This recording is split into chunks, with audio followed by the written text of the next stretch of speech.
உலகத்திலே விலை உயர்ந்த பருப்பான மக்கடமியா நம்ம தமிழ்நாட்டில் அதுவும் நம்ம புதுக்கோட்டை மாவட்டத்தில் தென்னந்தோப்புக்கு நடுவில் நான் பிளான்டேஷன் பண்ணியிருக்கேன். இது கணேஷ் நர்சரியோட சாம்பிள் தோட்டம். இது மக்கடமியா செடி. இந்த செடியெலாம் இங்கே வளருமா, காய்க்குமா அப்படின்ற ஒரு கொஸ்டின் எல்லாருக்குமே இருந்துச்சு. நான் ஒரு 3 வருஷத்துக்கு முன்னாடி தமிழ்நாட்டில் அஜ்பான் கடையில் போய் பார்க்கும்போது ஒரு பருப்பு இருந்துச்சு. அந்த பருப்போட 1 கிலோவோட விலை 3656 ரூபாய் சொன்னாங்க. அப்படி என்னடா அது பருப்புன்னு விசாரிக்கும் போது தான் அது பேரு தான் மக்கடமியா அப்படின்னு சொல்லியிருந்தாங்க. ரிசர்ச் பண்ணும்போது தான் தெரிஞ்சிச்சு எனக்கு மக்கடமியா அப்படிங்கிறது இந்தியாவில் பெருசாக விளையலை.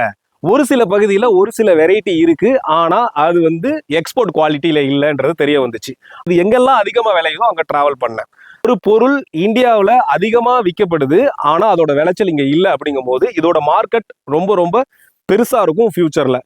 அதனால தான் நான் இந்த மொராங்கா 20ன்ற இந்த வெரைட்டியை நான் நடவு பண்ணியிருக்கேன். இவ்வளோ விலை விற்கிது, இதில் என்ன அப்படி என்னதான் இருக்குன்னு பார்த்தீங்கன்னா, இதில் மூஃபா மோனோ அன்சாச்சுரேட்டன்ற ஒரு விட்டமின்ஸ் இருக்கு. அதில் ஒமேகா 9 ஒமேகா 7 இருக்கு. ஒமேகா 7 என்ன பண்ணுன்னா பிளட்ல இருக்கிற சுகர் லெவலை கம்மி பண்ணுது. ஒமேகா 9 என்ன ஹார்ட் பீட்டை ஒரே சீராக வச்சுக்குது. அப்புறம் முக்கியமான விஷயம், பாடி உள்ளார இருக்கிற வீக்கங்கள், அதாவது இன்ஃப்ளமேஷன் சொல்லுவாங்க, அந்த வீக்கத்தை அது ஆட்டோமேட்டிக்காவே கம்மி பண்ணுது. எல்லாருமே ரெகுலரா ரொட்டீனா எடுத்துக்கலாம். இப்போ பெரிய ஏக்கர் கணக்கில் இடம் இருக்கிறவங்க தான் அதை நடவு பண்ணணும்னு கிடையாது.